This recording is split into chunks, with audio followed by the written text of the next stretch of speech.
The dungeon has been raided, the monsters have been slain, and the treasure is all yours. That can only mean one thing. It's time for the after party at the Red Dragon Inn, the long-running, rambunctious card game from Slugfest Games that dares to ask the question, how will your adventuring party celebrate after a quest well done? Choose a character, then drink, gamble, and roughhouse the night away as you attempt to be the last one standing in the rowdiest bar this side of the adventure is night. Club, the last one awake and still with coins in their pocket wins, so be sure to keep an eye on your money, your fortitude, and those delicious flagons of ale. And don't forget to tip your servers, you filthy animals. Head on over to slugfestgames.com/RDI to learn more and snag your seat at the Red Dragon Inn today.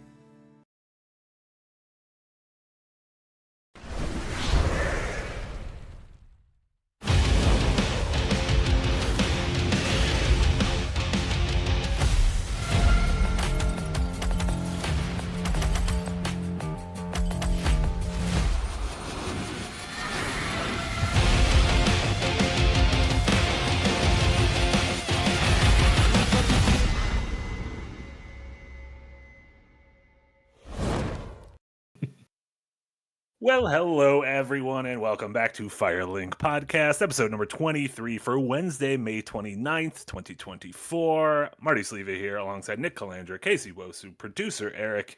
Look at that, we're back. Feels like it's been a while. It has been a while. Me, I didn't have electricity last week, which was very exciting. And let me tell you, living life with electricity, I'm going to go on a limb. Better than without. Good time to have electricity back too, because we got an exciting show for you today. We're on the precipice, the cusp, the nibbly edges of Summer Game Fest. Ooh, I don't know why I said nibbly edges. So we're gonna chat a little bit about our Summer Game Fest plans, the stuff we already know that's going on, and we're gonna talk. In our big story is right before Sony's big state of play tomorrow. They seem to, once again, in a year of a lot of developers and publishers kind of stepping on rakes and making unforced errors, Sony has once again made a very strange unforced error, this time involving Neil Druckmann, in quotes, he did not say. And so we're going to talk about that and then kind of extrapolate that to a bigger story of, in 2024, like, what is the best way for us as enjoyers of this medium to stay informed on things? Not just by like who to watch, but what to watch, how to absorb this info, what sort of things are important. So yeah, we'll be gabbing about that. How are you guys doing? Happy Wednesday! Oh my God, it's the end of May. It is. It's no longer gonna be May. No, is there like a fun? Do they do June goofs? Similar June goofs? Shit, no. May has a lot of goofs. May has like the Star Wars Day. Then it has the NSYNC's anticipation. NSYNC. What? Yeah, it's gonna be May. It's gonna be May. Oh man, not heard that in a long time. What are you talking? I feel like every year I hear this. Yeah, every year. I'm uncultured then. So I've never Listen. Not uncultured, just different parts of the culture. Culture's a wide swath, a large array of things. It's a nibbly edge of everyone. It's a nibbly edge. No, we don't need to make that a thing. What, nibbly edging? Oh, I didn't have to say that part. Oh no, I actually didn't mean to say that. It was okay until you added the ing into it, and then it got weird. You know what? It's called adverbs. Look them up. I don't even know if that's an adverb. I'm gonna be honest. I don't know what an adverb is. Yeah, it's been a while since we had this combination. Like we've gone a bunch of. We did a lot. We used a lot of Frost. Yeah, a bunch of Frost subbing. Yeah, he's a real primetime player, a real good sixth man to fill in. But yeah, it's exciting because we're on the, like we said, the precipice of well, not only Summer Game Fest, but obviously tomorrow is our big hootenanny 6-month celebration here at Second Wind. Well, we're going to start streaming 10 a.m. Central. So tomorrow's not going to have your regular streams. We're not going to have your shoot the shit. Casey and I won't be starting DMC until next week.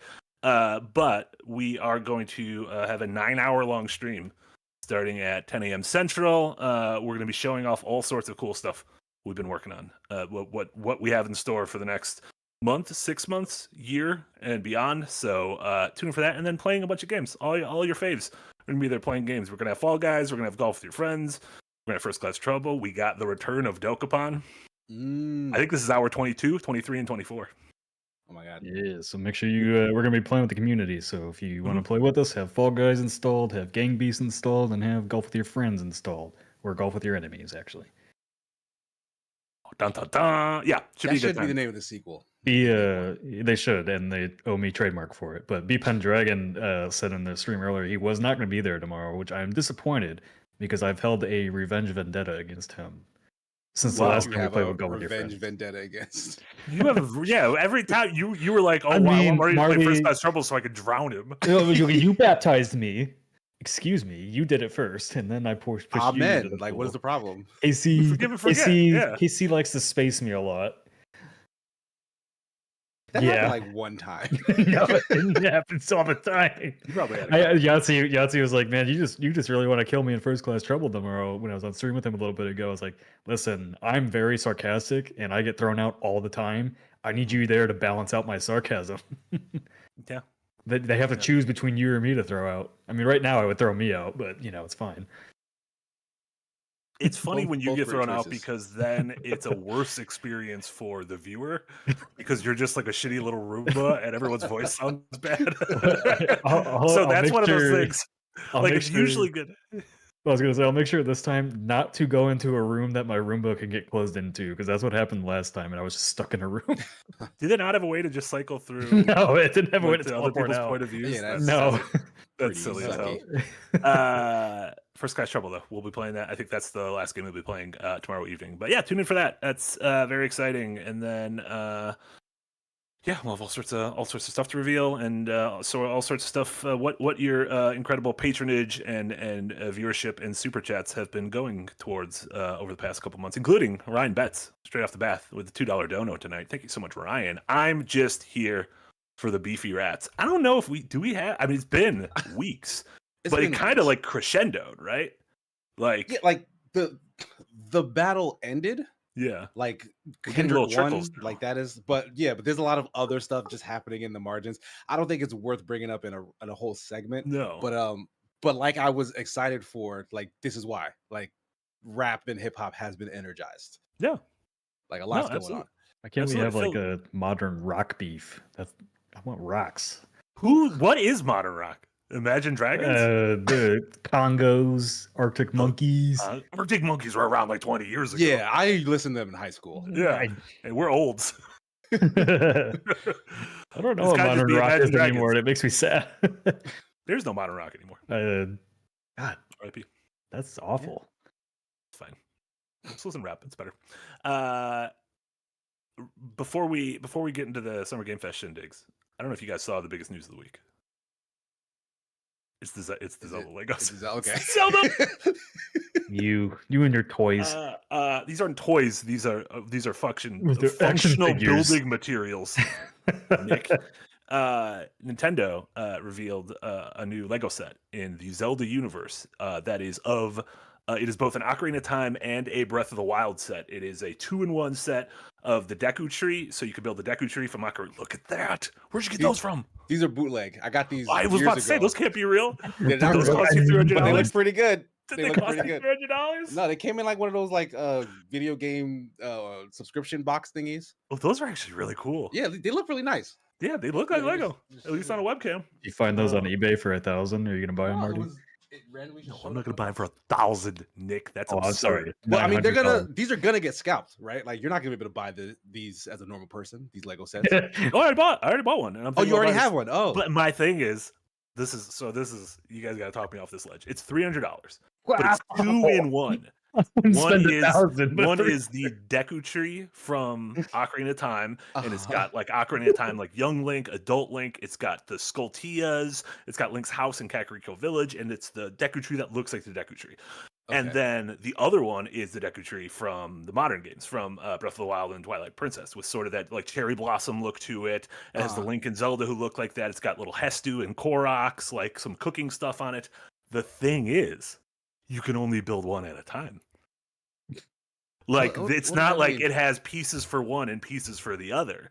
It's you got to choose which instruction you do, and all the pieces go into those. All the pieces for both sets will construct like some things will be different, but like you cannot build two at the same time. Except you can, because you buy two of them, right? I mean, that's what I bought. Don't you do it. I mean, it would be rude not to buy two. It doesn't sound like a scam, DMG. It actually sounds like This sounds very much like a scam. I people are freaking out about $300. This is Nintendo. This is Pokemon all over again. What do you mean Pokemon? You get 2 versions of Pokemon that are the same game with one little change.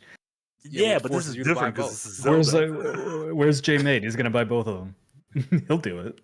I can't imagine how much Jay will do it. But yeah, I'm excited. Also, George Lucas says I don't want to build a tree. Give me a castle. My other worry is like $1,000 Hyrule Castle. Shit, yeah, that would be way more popular than the tree. Yeah, like people love the Deku tree. You know, great little sad story big at is the end of that that dungeon. But how big is that thing for $300? Is that like a cardboard box next to it? I don't know. It's probably this big. I don't know. For $300? No, I think that's an envelope on the side there. So you can't judge how much something costs based on its size. Like, you can get like a giant Little Caesars pizza. It's a good thing Yossi's not here. He would have ran away with that. He would have ran away with that. This is true. And Verita 7AX with a $5 dono. Thank you so much. What's up, guys? Missed the last few DMC streams. Casey and Marty, I was busy getting married. Veritas, congratulations. Veritas means truth, I think. I'm not sure. I think Veritas might be Latin for truth. Can't wait for the next, and good luck, Casey, on your nuptials. Thank you so much, and congratulations on yours. The word nuptials is funny. God damn it! I know what you hear it. You just don't hear it a lot. Madeline in chat just said, "I'm gonna need a banana for scale." I literally asked Dick the OG for a banana for scale for something earlier. That sounds like it was like a sex thing, but it was not. It probably was. It was not. It was not. But yeah, we'll be back next week, normal Thursday evening with DMC Devil May Cry, Ninja Theory Zone. Maybe later on the episode, we'll be talking about a recent Ninja Theory game that some of us have played. I hope, because it wasn't me, because I have not played that game yet. It's too scary. And then yes, sort of the outside of obviously our big shindig tomorrow, we have. Well, I guess in terms of the Legos, is there anything you would pay this? Like, what would be your dream? I mean, Nick, you're not like a big collectibles guy. You like your steel cases, right? Like there've been like Halo Mega Blocks or something, right? Never bought those. No. Yeah, I've never been a big Lego guy either. If I'm gonna do collectibles, like it has to be something that is like either just looks really really cool and is very cheap. Mm-hmm. Like that combination. So like I've ended up with things here and there, but like yeah, like I can't imagine anything would really push me over that edge. Like $300 is a massive amount of money to spend. But like Legos are super popular for a reason. People love them. I think it's one of those things where I've said this before, where it's like I wish there was like a way to just view your internal stats as a human, because like I don't know what my favorite things are. Like, I know of things I like, but I don't know what my favorite of them is. I don't know what my favorite food is. I can name you like 100 foods I really like. I don't know which one is my favorite. Like, what food is your default food all the time, right? I think Zelda might be my favorite, though. Of like things. Just your favorite of all things? Like, I mean, because there's been this shit for 1,000 other things that I've never pulled the trigger on. I didn't pull the trigger on Mario, on Star Wars, on Lord of the Rings, on Harry Potter, on like, you know. Yeah, and you love Star Wars, and there's a lot of Lego Star Wars. There's a lot of cool Lego Star Wars things, and then all of a sudden when Zelda's like one of those franchises that hasn't been like completely sullied by being over corporatized. Yeah. I mean, it might be like get highly merchandised. Yeah, it doesn't get highly merchandised, and like they've had ups and downs in terms of quality, but usually that's been a person by person basis. Like they've never had this is like the dark days of Star Wars or Halo or anything like that. I feel like they've maintained it. Yeah, I didn't mean for you to take a stray there, but that was just right there. Punch you right in the throat. I mean, even like Smash had its like Brawl was probably Brawl. Let's just go back and pay attention. So Nick, none of these things would get you to not gaming wise. No, I mean like growing up, I collected like sports memorabilia and stuff like that, but. I've never. No, even like when PR would send me like collectible stuff, it's like sitting in my closet in a box somewhere. Yeah. Hell, I get they sent me. There was one time they sent me a giant like Destroy All Humans box. I think you might have seen it in my streams before, but the thing was as tall as I am, and I'm not that tall, but I'm like 5'8", and that thing was as tall as me. And when I was moving into my house, I just like handed it off to the movers. Like, here, you can have this for your kids. I'm not gonna do anything with this. What was even in it? I don't know. A big like whatever what's the alien's name? I forget what his name. Whatever his fucking name is. He was Elvis? No, that's no. yeah. But he like they had a big figure of him in the box and stuff and like books. Okay, yeah, and I wouldn't want that either. Crypto. His name is Crypto. Oh damn, he got canceled. R.I.P. Crypto. Oh Sorry. shit. The last big PR thing I got from games was small thing I got, which was very cool, was a little notebook for Lorelei and the Laser Eyes, since the game is all about like writing stuff down. So it was cool to get like a little Lorelei and the Laser Eyes notebook. But the thing before that was, remember when I got that giant Wanted Dead box from Poland? Yes, I do. I'm like, why did you send this to me? I need to, Casey, whenever your birthday rolls around, I'm sending you a giant PR box of Wanted Dead things, including an in-world cookbook. Right. There's a video of the lady Stephanie Houston making lasagna from that from that cookbook. It's gonna be one of those things where I send it to you and then I'm gonna look it up and be like, oh, that press kit is worth $4,000. I should not have done that. I could have bought so many deco trees for that.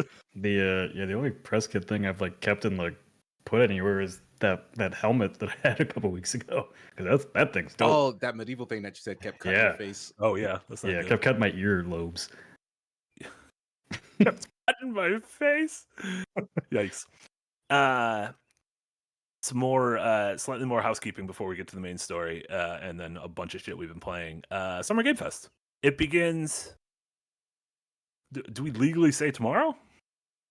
What's PlayStation Showcase? Yeah, I guess so. Yeah, if Summer Game Fest is count? what we're just referring to as E3, as like summer funsies, it begins tomorrow, because now that we got Sony, the State of Play, which is going to be at 3 p.m. Central, or 5 p.m. Central tomorrow, and then at the same time, Marvelous, which is going to be a small one, but for weebs, we're excited.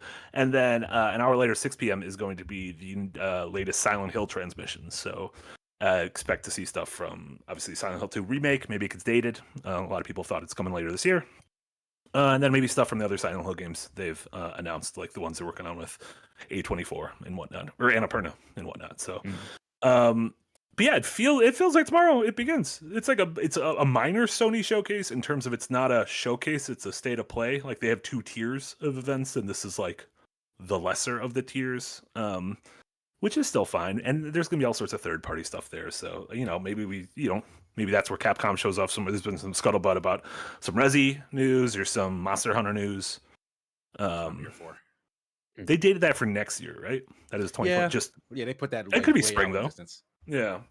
They could at least show something, because they didn't last time. Yeah. We got a guy running through a desert.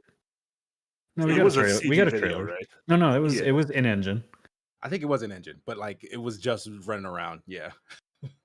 Show me someone with a HUD. Show me someone getting fucked up by a monster. That's how I know it's real. I want to see a Shoryuken. Exactly. And then we're still waiting on other things to fall in place over the next week. But then next Friday is the big one. That's going to be Summer Game Fest, the Keighley Showcase, immediately followed by Day of the Devs and the Devolver Showcase. And then on Sundays, next Sunday is going to be Xbox. The following day is going to be Ubisoft. I'm sure Nintendo Direct is going to be somewhere around there. And then wait to see if folks like Square and Capcom and sort of the other publishers like that actually do their own. So. Like, do you think Bethesda will do their own again, or are they done with that?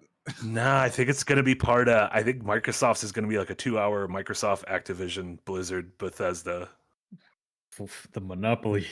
Right. Yeah. So like they're finally bringing everything in house. Yeah. Right? Like because I imagine the Bethesda stuff. Next week I'm sure we'll devote the whole thing to proper predictions and whatnot. But like probably the big Bethesda things are going to be Indiana Jones and the big Starfield like expansion that's coming out, or DLC or whatever this fall. So, and those could easily be shown, I think, during and Avowed, and those can all be showed kind of during the showcase proper. The Doom rumor.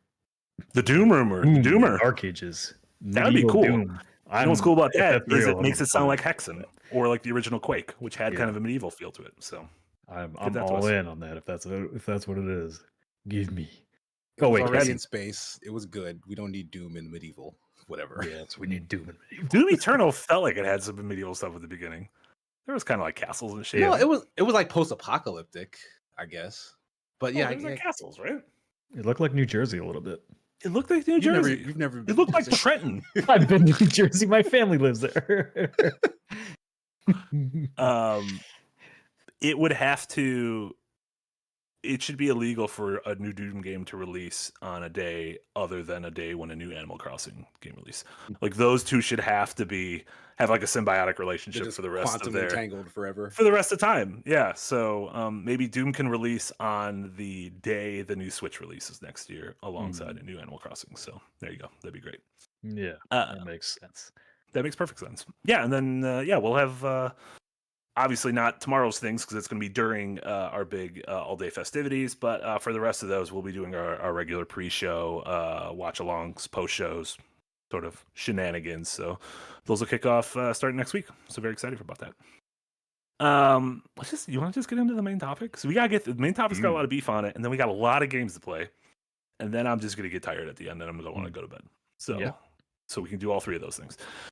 So our main story, which is like kind of a lot to unpack, was so the original story came out last year, and I sourced VGC for this just because we'll be talking about later. Just because last year? Last year? Oh no, sorry, I meant last week. Jeez. Oh, my apologies. Okay. How long's your week been? my apologies. Very long. I didn't have power. I was sick. I was gone. I was haggard. No, that's like a year in internet time. That's fair. Yeah, exactly. But in an official interview by Sony on the official PlayStation blog with Neil Druckmann, the head of Naughty Dog and creative director of The Last of Us, Druckmann, they sort of had this like whole sort of state of the industry thing by Neil Druckmann, to where he started talking about The Last of Us, the show, and The Last of Us game, talking about Naughty Dog's next game and how he's eager to see how the new game resonates, especially following the success of The Last of Us TV show, as it could redefine mainstream perceptions of gaming. And then he also said things about how AI is so exciting, about how it's going to like revolutionize the way creatives work in games, and that went out from an official Sony source, and a lot of people dunked on it. A lot of people were like, first off, like Neil Druckmann's already kind of getting I think everyone likes to hate whoever's the most popular kid at the table. Sure, you're already seeing that with Todd Howard.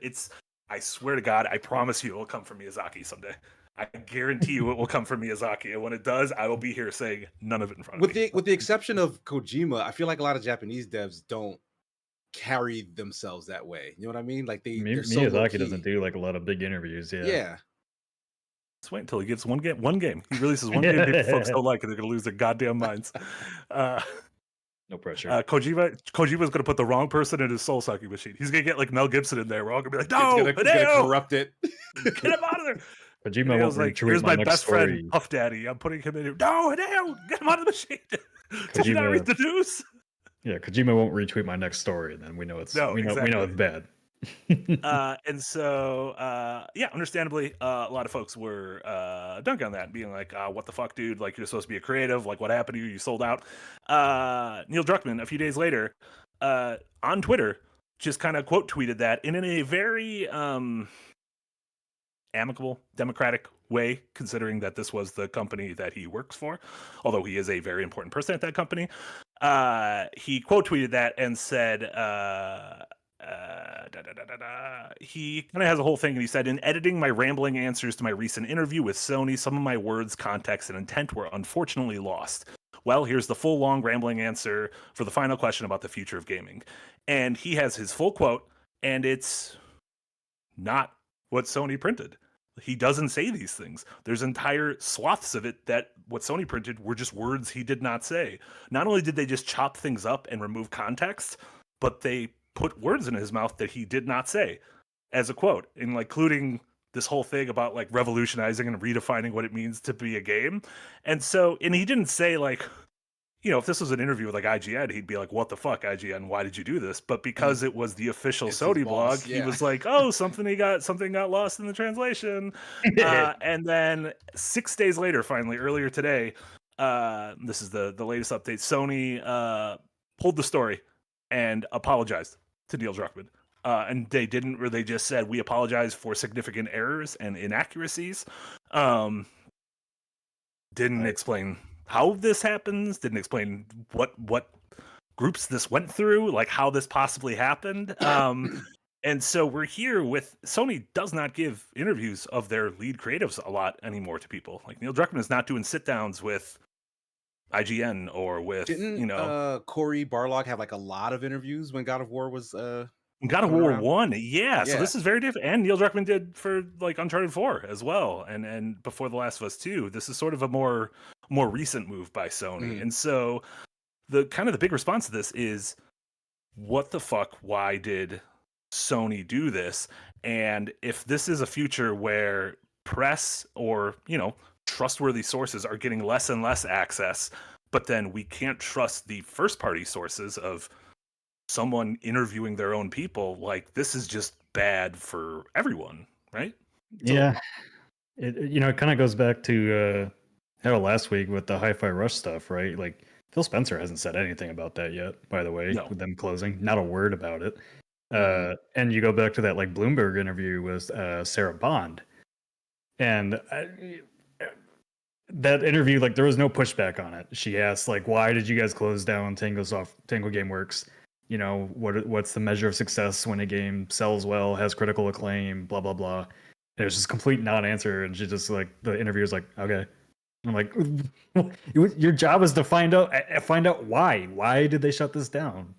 And so like not only that, the answers were really bad. And like yeah, Sarah Bond's usually really good at those kinds of things, and it almost felt like they didn't expect them to be asked yeah. about this thing, where it's like, of course you're going to be asked about this. This is like clearly the biggest Xbox To news. me, that felt more like they know why, they cannot say why. Like and like they didn't give them talking points. Like they just kind of they can't step on the landmine as to why this happened, because I think they have but I people don't above them. But there was I don't care about her answer. I care about that there was no pushback at all. Like you just Right, let from the like media side. when the Yeah, media well, does that's- these yeah, corporate separate things. interviews, like there's no, they just take the answers at face value and don't like press them on it a lot of times. This thing with Sony, like now that we're gone from Escapist, like I've said it publicly before, like I don't work with Sony PR anymore for the review copies or anything, because the last time we tried to get a review copy from them, they're like, well, zero punctuations like Cinema Sins. Like, what? And also, like, they were just super condescending in the email. And today, when this happened, I kind of tweeted, like, this doesn't really surprise me. Sony, from my experience, just really likes to control the messaging on their stuff. But like this, taking an interview like this with your biggest creative and then butchering it, and this guy, like, Neil Druckmann gets a lot of shit on the internet already, and you let this stay up for 6 days without taking it down or a retraction, and when you do retract it, there's no explanation for what happened. I have a couple of questions about everything surrounding that. Like, does the PlayStation blog? Because I remember some time ago, like there was someone who I used to listen to on a regular basis who left where they were to go work on the Sony PlayStation blog, like as an editor and a media guy. Does that site still do bylines? Like, do we know who did that interview and who transcribed because it or this whatnot? thing was it wasn't like a full interview that was posted. It was almost like a blurb of an interview that was posted. What are the chances like, that this is handled by AI?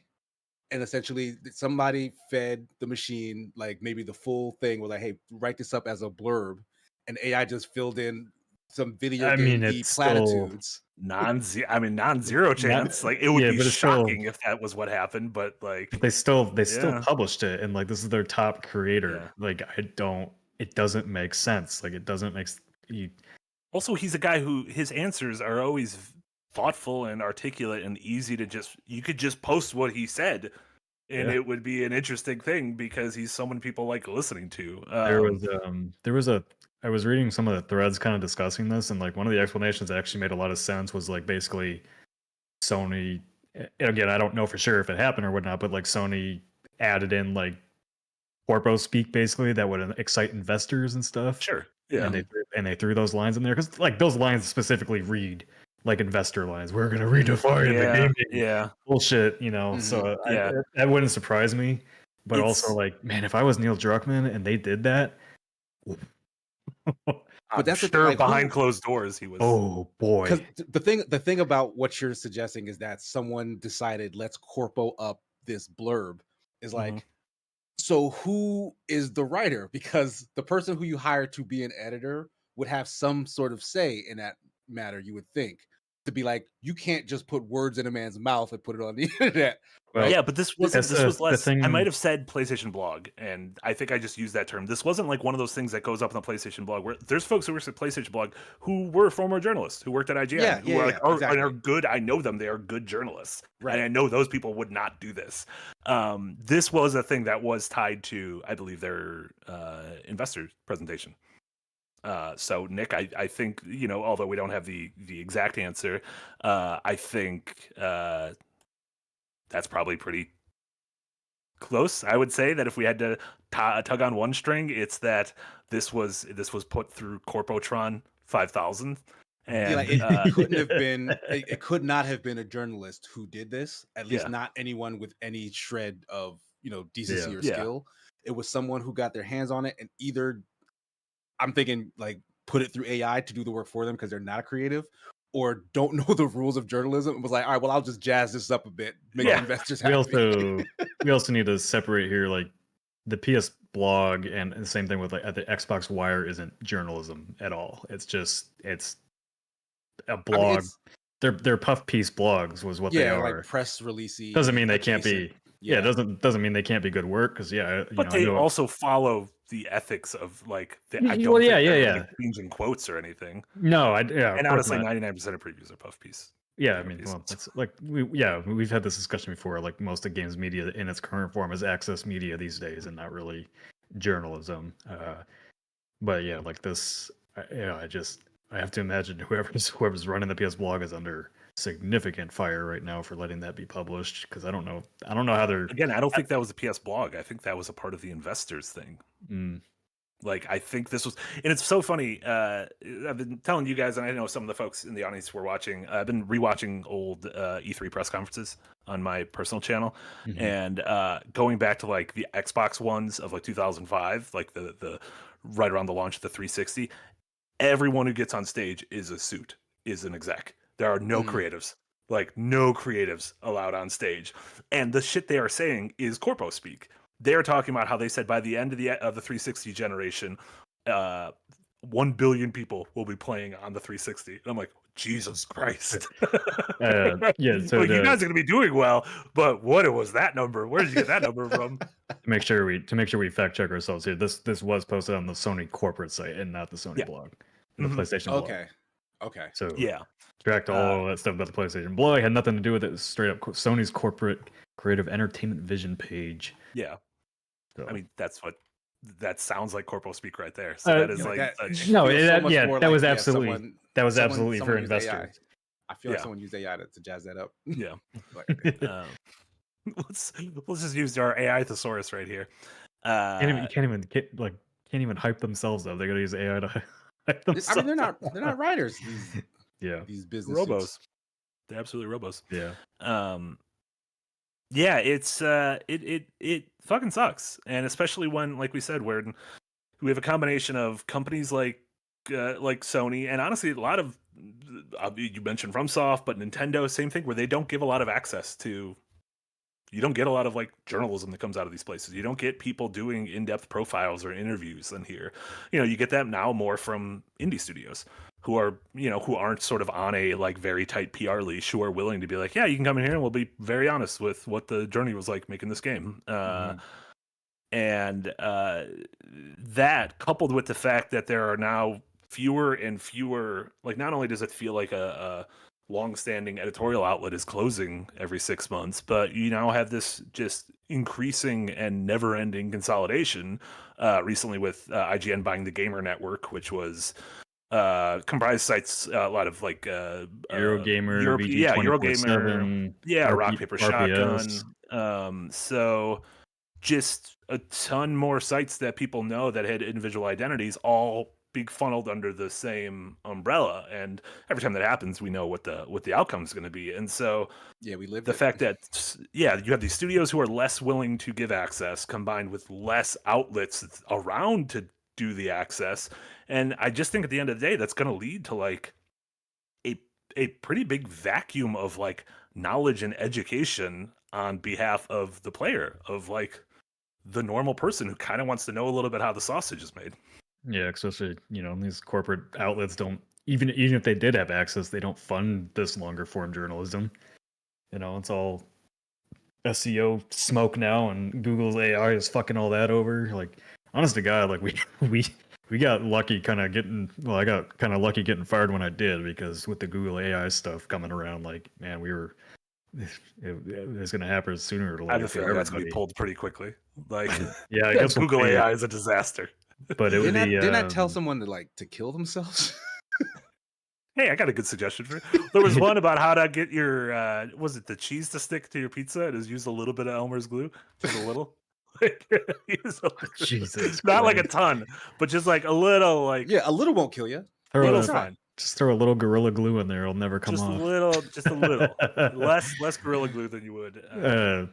Yeah, but yeah, I've been kind of saying, like, I think I've said on this very podcast before. I think within the next 5 years, like, there's gonna be the too big to fail websites, IGN, maybe GameSpot, and then some middle sites that are independently owned, and then the bigger independent outlets like us and Last Day Media and Kind of Funny and all that kind of stuff. And I would say the individuals.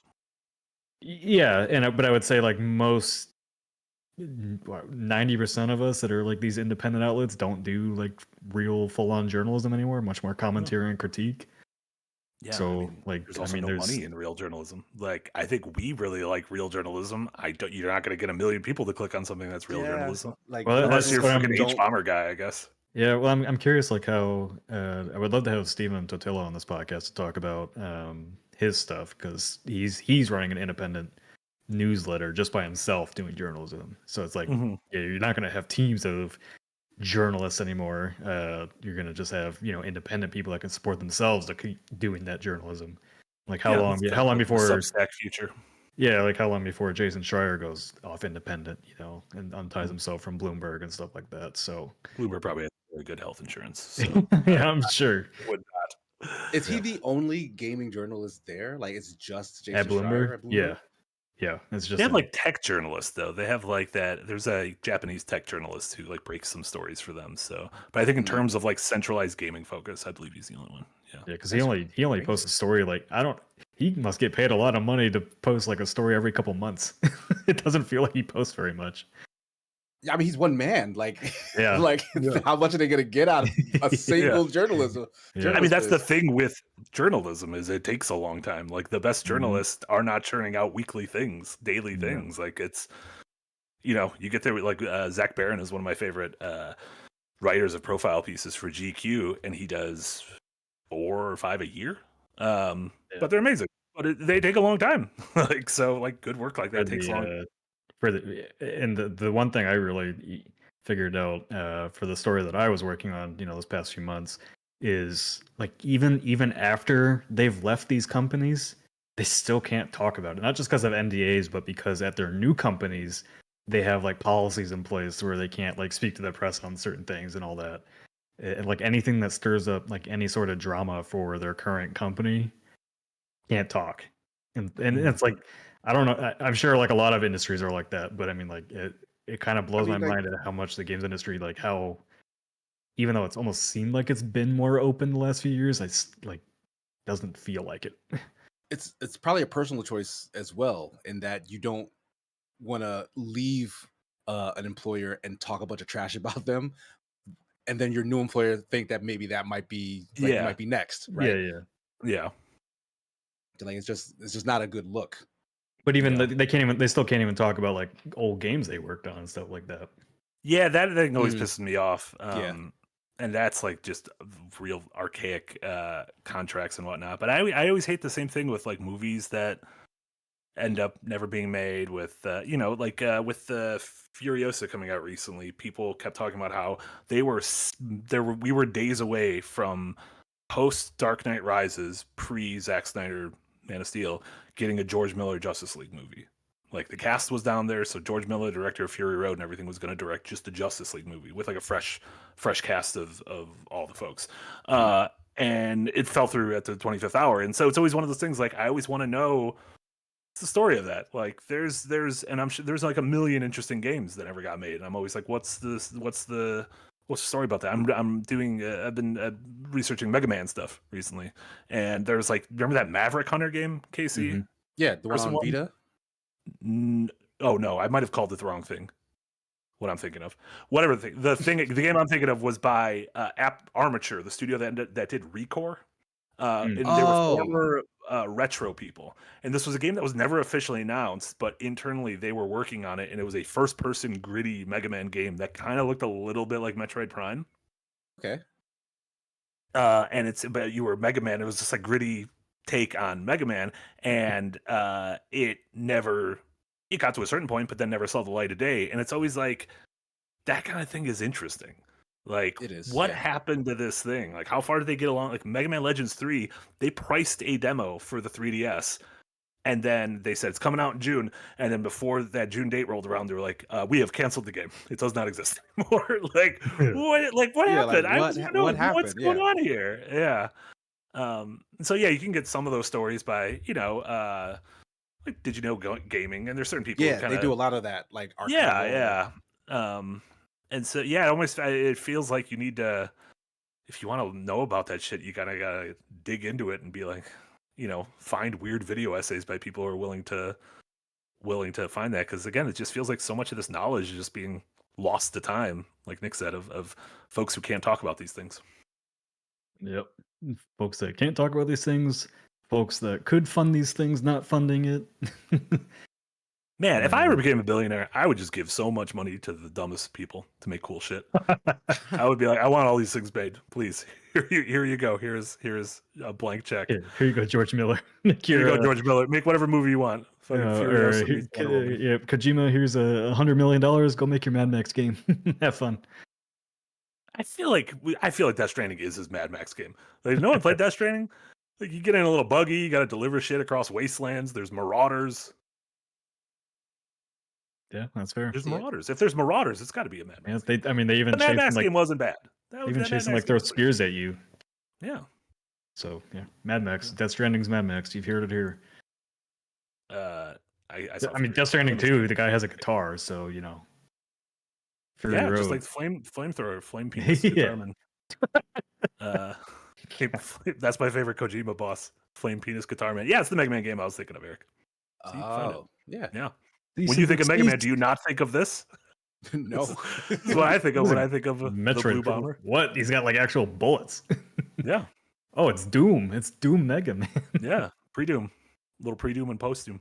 Buddy Aces with a 499 dono. Thank you so much, buddy. Out of all the corpo a-holes, who is going to grab VR and make it work? In your respective opinions. I mean, speaking of Sony, they did. The news has come out that they're close to maybe announcing their dongle to make it work on PC. Yeah, and then I literally just talked about this the other day because I was like, I have the Index.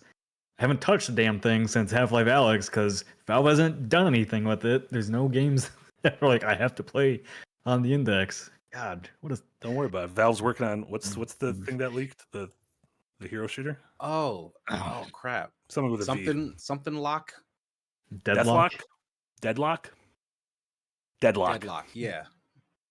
The lock. The lock. Oh my god, I don't know. Like everybody dislikes Meta / Facebook, and for good reason, but like they seem to have been the ones taking this more seriously than anyone else. Like they're like, Quest 3 is great. Yeah, like the Quest 3 is not a bad VR set, and like they're making it at the price range that regular people could actually afford and make use of. It's just that the software still isn't like great, but like I put mine on every now and then to like watch stuff, but I don't use it for gaming. You watch stuff in VR? Yeah, it's a really big screen. You're in a theater? I know what you're watching in VR. What am I he's hinting that you do a bunch of pornos in VR. That's what he's hinting at. Why would I say that on why would I come to that? He tried to slip that by. It's the honesty hour. We talk. That's wild that someone would go on a live podcast and be like, "Yep, I put on my headset and I beat the fuck." Last time I used my Nintendo Labo, I got to put together that little cardboard contraption every time I get all worked up. Listen, I've told on podcasts many times. My very first E3 experience, I walked in And the very first booth that was in front of me was the RedTube VR booth, and I was like, "No." They're like, "Hey, you want to come check They this had out?" a booth? Yeah, had a booth on the E3 show At floor. That That's is what bold. E3's death knell was like a decade in advance when they started that. Was it packed? Was there a line around the corner? I mean, there to were be people fair, there messing around with it, and I'm like, to be fair, no. I at CES 2016, I did VR porno. Let me tell you, not great. not great. Underwhelming. But see, in case you asked who would admit that on stream, and lo and behold, I did it for work. the man next to me paid. or above me in the He top He got right paid. corner. He got paid to do it. That's the dream. What Marty did is the dream. I got to expense my dinner afterwards. All right, Patreon tier at $75. It oh my god, it was such a weird. It was the weirdest hotel suite too. It's like a really nice hotel suite, but it was so weird. No, but that makes sense. Like pornography has been at the forefront of burgeoning technologies since VHS. Like when porno chose Eric, that's a pretty good goof. When like porno can like that could be like a kingmaker. If porno was looking at HD DVD versus Blu-ray, they could have been like, and we bestow the winner Blu-ray, and everyone's gonna be like, well, Bluray won. Yep. HD DVD's got Kong, but Blu-ray's got Dong, so we gotta go with these guys. Yeah. 8K in all your glory. Yeah, exactly. Oh no! Put the glory back. What is it? What is this game? Is this Labo? I want whatever game Eric's playing with. This game is tentacle porn. No, it's not tentacle porn. It's fine. It's fine. It's just none of this stuff ever came to fruition via Labo, right? Like this is all fake, right? What is I don't even know if this is Labo. This might just be a VR game. It says Nintendo Labo in the corner, but like I don't think. I'm gonna be honest. That's probably Nintendo Labo. No, nothing existed. Do you got anything? Anything else regarding this topic? Or do you want to move on to all the games and whatnot we've been playing? Yeah. I just want to see. I'm just really curious about this conversation that's going on behind the scenes with Neil Druckmann and Sony. Like, bruh, you just got me harassed to no end, and nobody that posted that stuff, nobody that yelled at him is going to retract it. No. It's yeah, I don't know. It's a real sticky wicket. And again, it's like one of those things that sucks because it's like right before tomorrow was supposed to be the big exciting, oh, look at these games we got playing. Oh, Wachi Machi. Everyone's talking about Sony. And so to have this be the story leading up to it. Sony now, yeah. Yeah, I guess we're just talking about Sony. How do you guys think how do you think going back to Xbox, Nick, you mentioned how Phil Spencer hasn't addressed the thing yet, which makes sense because addressing anything on Twitter seems like a terrible idea. They're gonna bring it up during their showcase, right? Or do they just not? I don't think they will. You don't think there's even like it's a tough year in the games industry and we had to say goodbye to some great friends. I don't. It's Doom. I don't know how you. Yeah, I don't know. I can't even think of like how you do address that. Like. Mm-hmm. Like those studios being closed were extremely corporate decisions, so they don't justify that to us. They don't give a damn what we think. Mm-hmm. So like their next thing is just to show the consumers what they have to buy, and then make the stock price go up because people get excited, and that's it. Like they don't have to give us any real reason, which is why I feel a little salty going into the Xbox conference. I'm usually very excited for the Xbox show because I like their ecosystem very much, but like this one feels very different. It feels like the promise that we've been waiting on for years and years and years, like it finally hit that. Okay, I don't think it's ever going to come true. Like they're just never going to get to what they were building on. Just wait till next year. Wait till next year. Give them one more year, kids. Like we need to cut together the one more year montage. Yeah, I can't take another year. Yeah, my gut tells me they want to address it at the showcase, and he'll address it in post interviews because IGN's got the whole exclusive with them afterwards. I'm guessing that's where he'll address it, where it's not taken away from the hype man stuff. Yeah, that's like, actually because like what do you do? You come up on stage and say, yeah, we closed Tango Softworks and Bethesda, Arcane Austin. Here's new games, and do we clap? Do we Yeah, like fucking flip you out. Like, what do we that's do? a really bitter pill to take before trying to be excited for something. So I feel like they will wholesale ignore it until The only other way I can think of them doing it is using that guy does the world premiere. It's like, we shot Tango Softworks world premiere. That's foul. That's the only way I Thoughts can and see prayers that. with those affected. Yeah. Yeah, no, that seems like the best way to do it. Yeah, no notes there. Cool. Let's move on. What we've been playing and watching. Let's start off with the thing I haven't been playing, but I know you guys have, which was Hellblade 2, which feels insane that it doesn't feel like anyone's talking about this game anymore. Yeah, that was a real quick. There's not a lot to talk about. I mean, I liked it. There's just not a lot to talk about. Yeah. Nick, you reviewed it, and Casey played it. Did you finish it, or did you? No, I finished it. I guess to play it is probably to finish it. There's not. I know Frost and Yassi's thoughts. Casey. Oh wait, I know your thoughts too. I was attacked in our meeting that I was the only one that I liked it. You might have felt attacked. We just told the truth. Yeah, I guess I'll kick that off. Like, I am the sort of player that I can appreciate experiences for what they are. I guess I don't know. I guess I don't mind every once in a while a technical showpiece where it's in my life for 5 to 8 hours and I'm done with it and then I move on. And for me, Hellblade 2 just kind of hit that sweet spot where, like, I got told a story, it looked cool, I liked the combat. I liked the combat a lot more in the sequel than I did the original game. I know you find that weird, but like a lot of the people that I talked to like didn't use the more advanced features of the combat in Hellblade 1. Like, didn't even know it was there because there were apparently all kinds of combos. And I'm like, was there? Because I don't remember shit about combos in that game. I mean, yeah, it wasn't a very deep system, but it was a system. Yeah, I don't know. I felt so much more engaged with Hellblade 2, and I liked Hellblade 1's story. I did not like its gameplay, and Hellblade 2, like, I liked pretty much the whole package. I just, as I said in my review of it, is kind of like, hey, I was playing with that. Stop taking away my control. And also, like, why when she's climbing? Why do I need to watch a cutscene when somebody's climbing? Like, come on! Like, we've been having climbing mechanics for games for how long now? So I don't know. I don't like. Well, what I would say is I don't want Ninja Theory to do another Hellblade. I want them to make.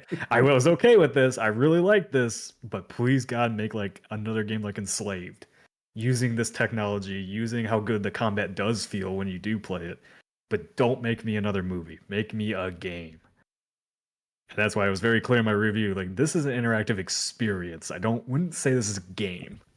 Yeah, like it is really pushing the limits of what we consider a game. And I know a lot of times, like, it's frowned upon to basically say something that is being sold as a video game isn't very much of a game. Like, walking simulators get that kind of heat oftentimes. But like, I've really been thinking, because of Hellblade 2, like, what does that mean? Like, for an interactive experience that is primarily just telling you a story, like, how much value does the interactivity bring to the story?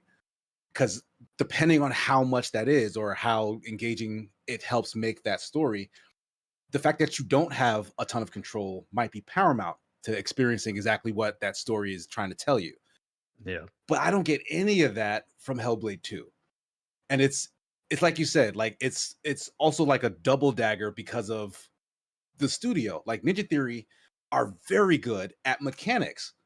Like, DMC is one of my favorite action games ever. Like, me and Marty are going to get ready to start it. Like, that's the only of the Capcom DMCs that I've actually played. And I played it multiple times, which I don't usually do. Like, well, and it's not one of the Capcom DMCs. Oh, it's not. No. Yeah. That one. Well, I mean, Capcom owns it. Yeah. Yeah. My bad. Yeah. But like, so yeah, like, knowing what Senua's Sacrifice, the first one, knowing that one was like a really good premise, had good mechanics, like some of the puzzly gameplay was a little rough, but like them having a second shot at it with Microsoft's budget, I got excited. Like, I thought this was going to be something that would really showcase all of their skills, their storytelling ability, as well as their mechanical ability.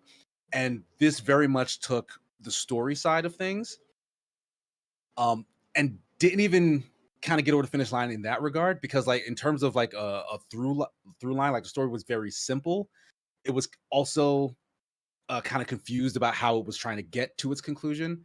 And by the end of it, like I very much did not feel satisfied. Like I didn't like or get to know many of the characters who were introduced over the course of it. Senua herself wasn't very compelling throughout the entire thing. And I just had to sit there and watch it. Like I didn't even get to control most of what was happening moment to moment. Like very early on, I realized that like those climbing sections you were talking about, it doesn't even require you to hold the stick the whole time, even though that's the main thing. No, you do, you can just push hold it the forward. direction. Yeah. Yeah, you press it like once after an animation has completed, she does a section and then she'll stop. You press it again, she'll do that other section and then stop. And it's like that is not gameplay.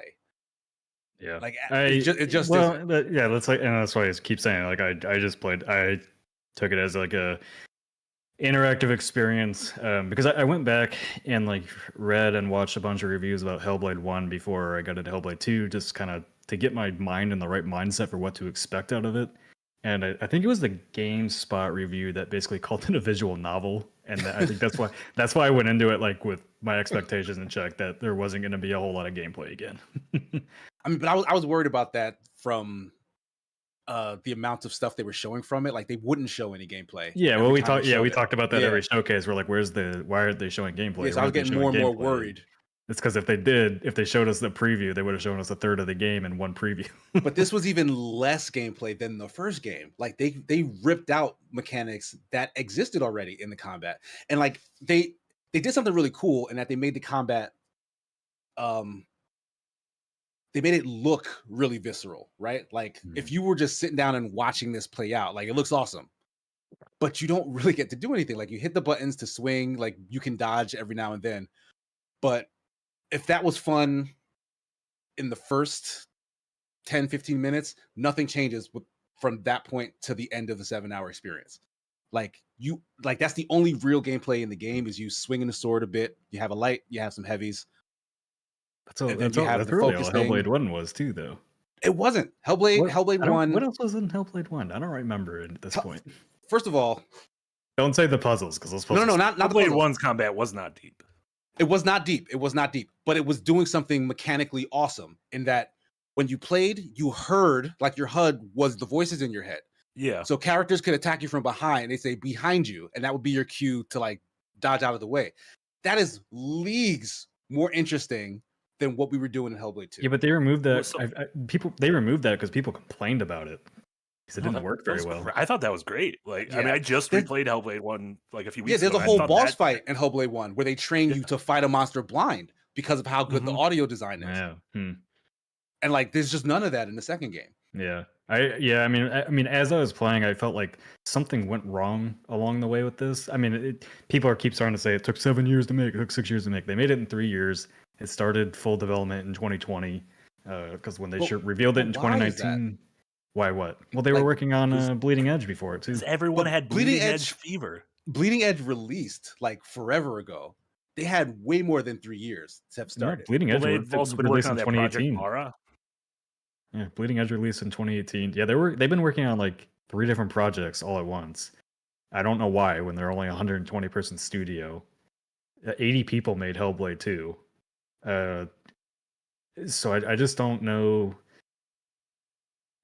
Yeah, like I feel like somewhere along the way, like they got way too focused on the tech and not making a game. But I still don't mind it so much because like I saw Hellblade 2 as like I guess a tech demo if you want to call it that, but like I don't know, I guess it was the first time I felt like I've seen the real potential of what Unreal Engine 5 can do.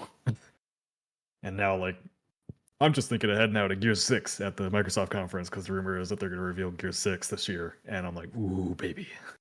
Show me that game. That real game. The problem is it's going to be a CG trailer with like a sad slow cover of like Baby One More Time or something. So I'm going to close the window in here because it looks like a thunderstorm. Okay. I'm you haven't played this it conversation because I haven't had a chance. Yeah, I was sick the weekend it came out, and then I didn't have power for 72 hours, and I was out of town. So I'll probably be playing it this weekend. I feel like I'm going to like it. I think I'm going to be on your side, Nick. If only because, like, I am also totally fine with a game not really being a game. With a game that Like, just plays itself. I mean, to me, fucking- it's an experience. Like that's there's so many different. I still think it's a game. Like I don't know. I'd be more comfortable with that sort of thing if it facilitated the story was telling. I don't think Hellblade 2 does that. Like I feel like the story they're telling is not interesting, and the fact that you don't participate in it like doesn't help. Yeah, the one worry I have going into it is I think one of the reasons the first Hellblade worked so well for me the first time I played it, and even recently, is that it is so centrally focused on Senua, and like you don't meet other characters via kind of like memories and via your psychosis and via those kinds of things and like gods and whatnot. But like in this one, it just seems like you're always like surrounded by some dudes, and if like the dudes aren't interesting, I'm gonna be like, oh damn, I don't want to hang out with these. It's like in The Hobbit, we're like, why is there like 15 of these fucking dwarves, and I don't want to hang out with any of them. With the game. I don't want to spoil anything for you, but like if the game had just stuck with the first character you meet, Casey, and you know who I'm talking about, first guy you fight. If the game had just stuck with him and explored that relationship of guilt, forgiveness, all that kind of stuff, I think it would have worked. I don't think they even needed the other two characters in it. It should have just been it should have been that journey alone, and then I think it spread itself thin trying to still because it expands the world of Hellblade a lot into like more mythology and all that over the very simple story that Hellblade 1 told. And this tries to make it, and that's where I think somewhere along the line, like they wanted to make something bigger, realized we can't, had to constrain it to fit what they wanted to do. Possibly. Because especially the end of the game is like so quick. And it also it ends so I don't want to spoil anything either, yeah. but like yeah. maybe we can have a spoiler chat for this sometime down the road, because I feel like whatever they were building off, they kind of very quickly undo by the end. Yeah. So it's like it's doubling instead. Like I wasn't that invested, but like the story they did have, they decided to like, you know what, it's not that. Yeah. So what did you? Oh, sorry. Go ahead. No, go ahead. No. I was going to kind of transition into another game Casey played that feels like it's in a similar vein of this. But if you had more Hellblade thoughts, I was going to talk about Indica, because Indica is another game that came out recently. Obviously, it's something that sort of just appeared on our radars earlier this year at Steam Next Fest, and then released recently. It hit PC, and it just hit consoles a few weeks later. Yahtzee played it for Yahtzee Tries. I streamed it, and Casey, you streamed it. Oh, like what did you think of Indica? Overall, I thought it was actually really, really cool. And it's a really good counterpoint to the Hellblade 2 thing, because that game, it does have more gameplay than Hellblade 2, but it's not that much more interesting, the gameplay. Like the puzzles aren't super engaging. Like there's a big kind of sluggish section in the middle where like you're really just walking around, and like the stuff you do is kind of uninteresting, and the story even meanders a little bit. But the initial premise and then the ending premise does have a complete like story. So you like the ending? I kind of love the ending. So did I. And Frost and Yahtzee are like, bah. Like, fuck you guys. No, it's disturbing, but I think that's purposeful. Yeah. It made me feel something. Like I felt kind of like gross and confused and like hopeless by the end of it. I'm like, this is great. Art is supposed to make me feel something, and it makes sense in the context of the story too, especially because they give you kind of they give you the context for that very late in the story, which makes that all hit in such a very impactful way. And it definitely just ends and leaves you on this real kind of gross, grody. No, is it raining in my office? What's going on here? Can you guys hear the thunder? Is it picking up on the mic? No. Okay. You know what you sound like? You sound like you have voices in your head, much like our good friends Indica and Senua. But yeah, thanks to Senua though, I was able to recognize that the character in Indica is basically dealing with psychosis, because they don't explicitly say it, but it's kind of all the same like symptoms that you experience from the first and in some parts the second game as well. You know, like fractured environment, like voices talking to you, hallucinations. You know, I probably liked Hellblade a lot more as like in the walking sim interactive experience cinema, whatever the fuck you want to call it. We just call it, because I didn't have to. Because I did not have to read any notes anywhere. Everything was audio done in audio. I didn't have to read a single log or note. I mean, that's a plus. I like kept that. me in the experience the entire These time. plugs. Nick, you got to play Indica. I want to get your thoughts on Indica compared to Hellblade. It is definitely not as polished as Hellblade, but I feel like it takes some really fascinating big swings that it's not going to be one of my favorite games of the year, but it's going to be one of the games I think about the most this year. So it tells a very compelling story, and it has flair in the way it tells its story. Not the whole way through, sadly. Like there's a big section in the middle that felt like they were kind of just treading water. But then like I think at the beginning, and I think the end, they should be arrested for the puzzles they designed. Maybe it was just me, but my God, no, some of them are just really boring. Those puzzles. Yeah, I saw a clip of you doing that elevator puzzle, and you did it so quickly. Yeah, chat said like, "Oh, here's the part where Marty was stuck for like really long." I was like, "Wait, where's the part?" Because I was already finished. I was stuck really long 2 nights in a row because the first night I finished it and then quit, but the autosave was right before the puzzle. And then I was like in the first night I solved the puzzle without realizing what I did after 20 minutes. And I was like, well, I guess I'm back here again. And another 20 minutes, I just don't get it. That's hilarious. If you put me in it again, I wouldn't be able to do it. That's and the same thing, that one puzzle where you gotta like move the kind of bridges. Yeah. Like, what the fuck is happening? Yeah, it's unintuitive, but like, yeah, I figured it out eventually, but like, yeah, I got zero satisfaction from many of the puzzles in that game. Yeah.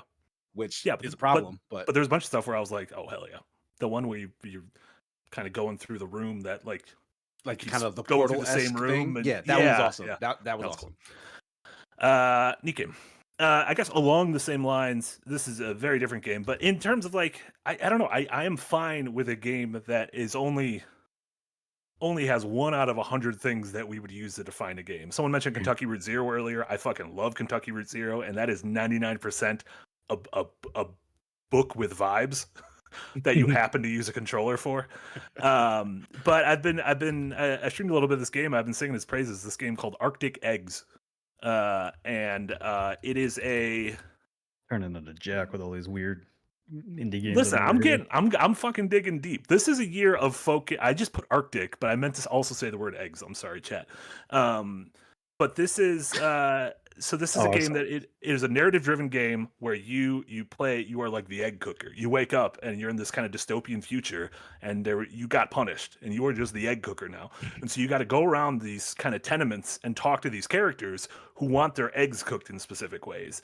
And like using the mouse is like your hand holding the pan for the eggs, and they tell you kind of their story, and then they're like, oh, I want 2 eggs over easy with cigarettes. And the cigarettes represent your time limit for when to cook the eggs. And then you got to cook the eggs over easy. And so the cigarette is slowly going down because that represents your time. And then there'll be other ones that's like, oh, I want 2 fried eggs with a cigarette and a bottle of booze. And the bottle of booze is the thing that you need to, like, you can't tilt your pan too much, or else the bottle of booze is gonna fall. And they're gonna be like, fucking, you gotta do it again because I wanted a bottle of booze with it. But they wanted the eggs hard, so you have to flip them over because you gotta cook the eggs on both sides. So how do you flip the eggs but not fill like the bottle of booze? Exactly. It's a little puzzle game. You gotta get good. And I like that the 3 difficulty levels, playing it on easy is like you're ostensibly cooking in a wok that has like a really high wall. So you can like really do it. But then if you play it on the hardest mode, it is just flat. It is the flattest pan you've ever seen. There's no edge to this pan. It is the most dangerous pan ever created. It's really good. Arctic Eggs is like a shockingly good game that I was like, I don't know where this came from. I don't know who made this or why, but I am so glad it exists. And its vibes are immaculate. And I'm just glad like more and more folks are playing it. Look at that, 764 overwhelmingly positive reviews. Damn. Folks love the eggs. They love the eggs. Arctic Eggs, game of the year. Not the game of the year. I'm gonna be honest, Animal Well still probably the game of the year. Did either of you guys play Animal Well? Yeah, I finished Animal Well. I've started it. Okay. Casey, where are you at on Team Animal Well? Are you on Team Game of the Year or Team? He was Team Jack. Here's 1,000 complaints, 8.5. He was Team Jack. That Animal Well is a great game, but it is gonna suffer from overhype. Like there was stuff I saw the way this game being described that made me very excited to play it, and I just never got any of that out of it. And like that, I hate that. I hate being kind of bamboozled like that. I would have liked it more if I didn't hear how overwhelmingly positive some people were. But the thing is, I think other people just need to play more games.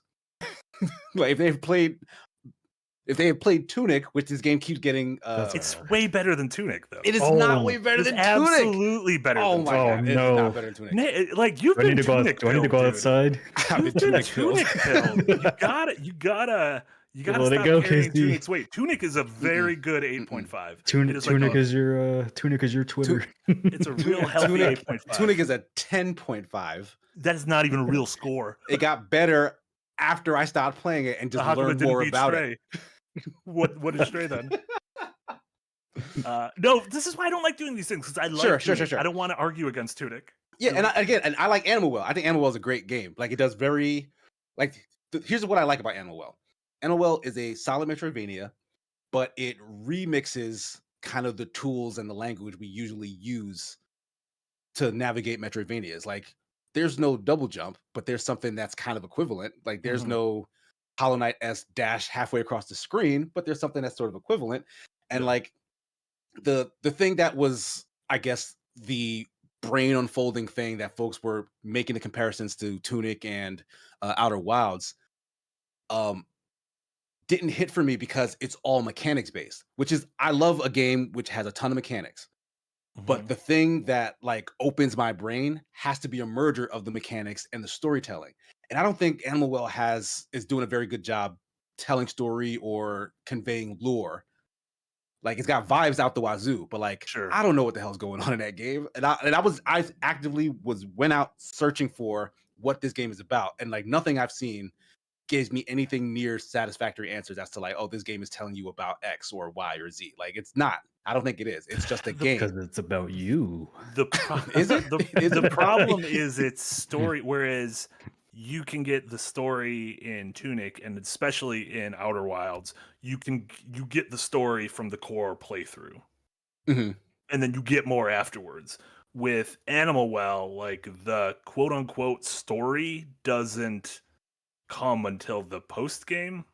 Well, even then it is more of a vibes based. Yeah, it's like, still like that. That's the thing. I was like that. I had accepted that like, okay, once I reach the end is when I'm going to start to get this unfolding experience. And so I played several hours after the end, and I was collecting a bunch of eggs. I was unlocking additional like secrets and stuff. Like I was seeing what the people were talking about and what they were like losing their minds over, and it just wasn't hitting me the same. I'm like, yeah, okay, yeah, like this isn't the same thing to me. Yeah. The excitement is more from like finding the secrets than the secrets being something worth like, finding. Without spoiling anything, like some of your tools are more than you think they are. Sure. Yeah. And it is cool to kind of stumble upon that stuff. But Outer Wilds, for example, does a thing where you learn, like you literally learn that the stuff you have at your disposal is more than it seems. And then that actively changes everything from that point forward in the world. And like that, it's a different feeling. Like this is a word we use a lot when we talk about video games, and I think it's very important because like it's the most important adjective I think we can use when we talk about games. Like you can feel stuff from music and movies and whatnot, but games is like you can feel all those different things that those things give you, and then like this sort of tactile, immersive element as well because you're the one in control. And like when a game makes you like legitimately feel like you have learned something, like I've just become smarter within this game world, like that means a lot. Like that's amazing. And Animal World never did that for me. It's funny. I agree with you that feel is probably my most important thing in a game, but it's also probably the most subjective thing, right? Yeah, because that's most like case by case basis. Yeah, feel for me in a lot of games, it's just the journey along the way, not what it's teaching me or telling. Or a feeling from doing something really well in a competitive game that I get nothing from, that you, Nick, especially probably really do get something from when you're playing those games. Like I just don't, and it's not that's not me saying that feeling doesn't exist. That's just saying that my nerves have been frayed to whatever that feeling is. There's no better feeling than in Halo when taking out somebody and just teabagging them into the dust. Yeah. There you go. That teabag him into the dust. Are you gonna keep playing Animal Well, Nick? Or are you? Yeah. I wanna get back to it. It's just been a busy couple weeks. No, I hear you. But yeah, definitely. And it's just been a lot of like the good games don't stop. Yeah, I need That's to. why when I keep getting to a new good game, I'm like, oh my god, everyone should play this one too. Everyone should play this one too. Yeah, I needed a game like Hellblade, just because every game has been so fucking long all the time lately. Yeah. And then yeah, I put like 30 hours into V Rising, and I haven't gone back to it yet. I want to because I really liked it, but just kind of I do that thing that you shouldn't do, and especially as a games critic, is like if you're not reviewing something, putting like 30 hours into it so quickly, because then you get burned on it. Sure. But if you got like excited, like the first weekend Dragon's Dogma 2 was out, I was like, this is my forever game. And then one day I just stopped. Yep, that's exactly what happened. I didn't even hit it wasn't a thing I got annoyed with. It wasn't anything bad. Yep. I was like, I got to like the second half of the game and you just had other stuff to do. I just stopped. I don't know I what feel happened. like a lot of people stopped in the second because it's a desert. You go to a desert, and deserts are bad. You know who didn't stop? Casey. Because Casey didn't start until recently. Yeah, I just started Dragon's Dogma 2. I started it on a stream recently, and I think that was a bad idea. I made two bad decisions. I started Dragon's Dogma 2 on stream, and I started Dragon's Dogma 2 as an archer. Like I made my character from Adventures Nigh, and that's cool. The archer vocation I think is bad, but especially like early in the game, it's bad because that game does not have like, and I think Jamate actually spelled out a lot of this in his design delve on Dragon's Dogma 2. But like that game does not have a universal like dodge mechanic. Like across the vocations, like the way they move are very specific to the vocation, and the archer cannot roll. He can't like dip to the side.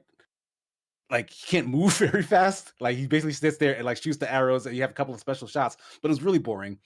And like I was getting my ass kicked constantly. Like I was trying to do the first couple of missions, and it didn't matter where I went. I was getting beaten into the ground, and like the game will auto save for you and then start you back before that fight, but with less health than you left it. Yeah. You almost like lose your max health. Like your max health goes down every time you die until you go sleep. Gotta run away and go camp. Yeah. That was the thing I learned. And like frustrating. So after my first attempt on the stream, I basically was like, all right, I need to be a little more prepared running around these wilds. Like I need to have a full set of pawns with me because it was just me and Dabarella who I made as my main pawn. Like I got like a wizard, I got like an archer, and I changed my vocation to the twin dagger thief. That's what I started out with, and that was really good because that one has a dedicated dodge. It just has like a zoom out of the way, and then the first move you can unlock is also a very quick like dart type move that is also an attack. So now I have these movement options. I have a bunch of people with me. I brought the heavy ass camp set thing so I can camp whenever I feel like. All of a sudden I'm mowing everything down, and it's a lot more fun. Like I'm actually having a good time with it. I do wish it felt, because all of its previews made it look very similar to Monster Hunter. So I imagine it would feel like Monster Hunter, which has very like really good control over the characters despite whatever you're holding. Like every character can still like move really well and have options to get around on top of do their full range of attacks. This is a little looser in that regard. Like there's no lock on, for example. So fights are a lot more are like chaotic. Yeah. But like once you get the hang of what, the flow of combat and stuff is, it's a lot more fun. The story's whatever. Like I'm not like super invested in it. The story missions are the worst part of that game. I ended up when I realized I was never not gonna go back to it, I ended up like digging deep, spoiling myself on the ending and stuff and what happens there. And I will say there's a lot of cool shit at the end of it. And there's like a lot of interesting like recontextualization, and just like it feels like a thing that if I would have got to the end of it, I wouldn't have been like, well, this wasn't worth it. I'd be like, well, at least I stuck it out because all of this shit seems really cool. But I'm still playing it. Yeah, like, as soon as I get the free time, I'm going back because I am enjoying it. I'm like glad it sold really well. It sold I think after 10 days they said it sold 2.5 million copies. Damn. And so like another big W for Capcom in a long series of W's between Resi and Monster Hunter. It's just the lack of variety. Like there's like 7 monsters in the game. That's it. Oh wow. Okay, so the stuff I'm seeing now is the stuff I'm gonna see. Yeah, I hope you're getting used to them. Yeah, that's why bounced off it so hard when I got to the second area because I was like, this is it. There's no more monsters, and like it's not really a spoiler to tell you, like the Medusa is like something you fight once and never see again. Medusa. Oh, that opening monster. Yeah, it's like I think it's a scripted. She don't come one. back. That's wild. Yeah, so with all her snake hair, she's not coming back. I was playing. I was playing a bunch of Dragon's Dogma 1 when we were out shooting Adventures Nigh, and I was like, man, I'm hopefully 2 has like a lot more monsters and stuff. And I was like, oh, I'm just fighting the same shit that I fought in this game. That's upsetting. Yeah, like it's a fun game for 25 hours, and then you hit the second area, and it just kind of fell off a cliff for me, literally. Literally fell off. Miss Harmony says, but everyone loved Last of Us with only 4 fucking monsters. There was a story to follow. Last of Us was great. What are you talking about? There was man. Man and dog. There was Kevin and Joe and Roger. Yeah, and us. We were the monsters, Miss Harmony. We were the monsters. God, you know what game's great? I'm not going to hear anything about it. Last of Us Part 2. Great game. I've not played it yet. I'm oh my god! Before the next season comes out. What a game! Well, the game that I've been playing, Marty, was a game that you recommended. Oh no! Mini Paper Shoot Mario Adventures. 1000 Year Door. Oh, never mind. Mini Shoot Adventures fucking rules. Those are Mini Shoot Adventures. Yeah, it's like basically exactly how you described it. Basically Zelda Geometry Wars, and I kind of love it. Yeah, it's stupidly good. I also think it's stupidly unbalanced. As like a proof of concept from a studio of like, this is their second game, I believe, and I'm like, ooh, I really want to see what you can do next. So someone should give me some money to just make a fucking Zelda game. Yeah. No, I don't know what it is. Like, it's just really vibes heavy, fun game. I guess I do know what it is. I don't know why I said I don't know what it is. But my main thing with it is some of these fights are so goddamn unbalanced in terms of like how much shit they're throwing at you. There's no way to get around it. Yeah, the problem is it's also every time you get into ability, you're like, ooh, maybe I shouldn't have been picking a fight with those guys over there. This new ability is really helping play this. Do you know what's this game, Casey? No, I've not heard about this at all. Oh yeah, Frost was on when we talked about this. Yeah. So Mini Shoot Adventures is it controls like Geometry Wars, a top-down twin stick shooter. You kind of upgrade your character. You have a skill tree that you can choose whether you want, stuff like damage or speed. But you are in ostensibly a top-down Zelda world that has an overworld and a map and a hub town with shops and caves you go into, mini dungeons, major dungeons where you get a new item that recontextualizes how you interact with the entire world. That sounds really freaking cool. Like Zelda-like bosses that are kind of like puzzle bosses. Because the worst part of any top-down Zelda game is the combat. And this combat is always good. And like even Nick said, like the worse it gets is so chaotic but it's like you're never tuned out.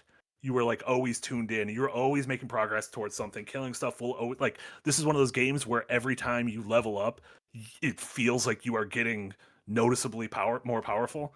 And you're like, ooh, when I put another level into damage, I can tell that I'm going through enemies quicker. Or when I put it into speed, I can tell that I can outrun guys. Or when I put it into my special moves, I can tell that they hit harder. It's really, really good. Just like this looks really fun. I think you would love this game. You guys should play it for Hidden Gems whenever it's your next week. You know what? Maybe I will. Play for them gems. Yeah, I love the gems. Write it down right now. Sorry, Hot Monday energy. Don't say it with that voice. You say it with pride. Yeah, that. You got to show respect for the Monday. I hate Monday. My last couple things I just wanted to jot out quick. I've been playing an hour of Paper Mario 1000 Year Door every night. Just fucking delightful. What a perfect game that I'm so glad more people are getting to experience 20 years later. Is it available on Amazon yet? Oh, physical? I don't know. I got a code from my good friend Shigeru Miyamoto. Marty-san, here's your code for Paper Mario 1000 Year Door. But yeah, 1000 Year Door. That was the GameCube Paper Mario, the second Paper Mario, the one that most people say is probably the best one, and had been on GameCube / Piracy Island for the past 20 years. So nice to finally have it out now. A lot of nice quality of life changes. The game runs great, looks great. Just a fucking banger. If we're in the final year of the Switch, which, God, Please, God, tell me we're in the final year of the Switch. What a nice little way to go out with this. And then if they announce Wind Waker or Twilight Princess, it's all my favorite games of the 2000s. What's sad is that would work if they just drop those at this Metroid tail Prime end. 2 and 3. Yeah, I've been waiting on that, on like a remaster of those. What's old is new. It's great. Been playing that. I'm finished 1,000 Times Resist, which is phenomenal. When we were talking about games with stories, 1,000 Times Resist is it kind of got lost in the Animal Well indie bonanza of the last month or so, but it is a Nier Automata / 13 Sentinels Aegis Rim / a little bit of Persona inspired narrative heavy game that is bouncing through time and also dealing with like anyone who played Nier will know the very heady themes of like literal identity and destiny and what it means to be human. It is a game that it's very hard to talk about story stuff without spoiling it. But if you are fine with playing a game that is not going to be the most mechanically intense game, this game looks at a glance, when you look at it, you're like, oh, is this going to be like a character action game or something? Yeah, that's, or like, what is this? What I thought. I was thrown It off. is not. It is not. It is ostensibly a visual novel where you're controlling the character in a 3D space. But the writing and the acting and the characters and the plot and the themes it deals with are fucking astounding, like genuinely astounding. I think is easily my favorite story of the year.